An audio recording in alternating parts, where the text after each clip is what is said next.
How do you define personal empowerment? What does it look like when we are there, if there's a destination for it?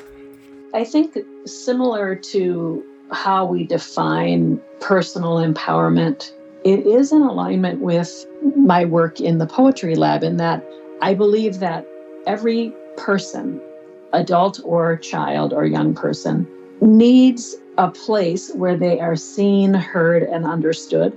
And that empowerment begins there.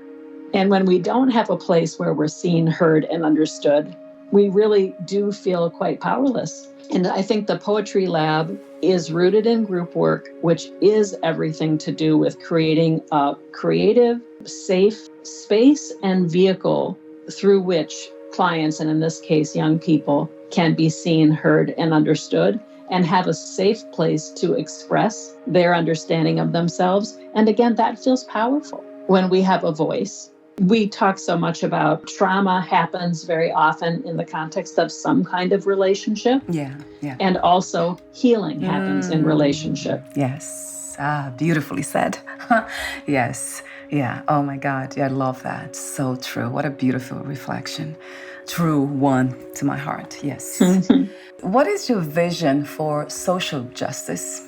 It keeps coming back to that notion of voice and choice, place, connectedness. When any one of us is isolated, disconnected, feels as though we have no choice, feels as though our voice doesn't matter, that is injustice. And so if we can counter that, all of those ideas with the opposite, I think we see a movement towards justice.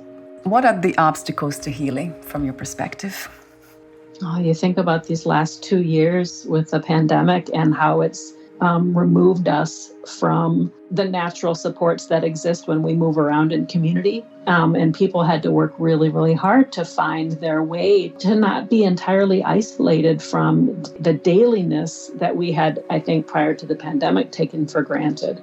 The daily ways that we would interact with people. I saw a beautiful poem noting the isolation that we were all feeling during the pandemic, and how simple someone on the train saying to you, "I like your hat.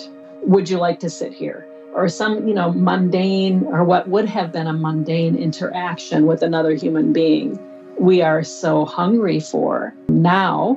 And I think we've all had to really reconsider how important those everyday interactions are as we move around in the community, when that was taken away from us.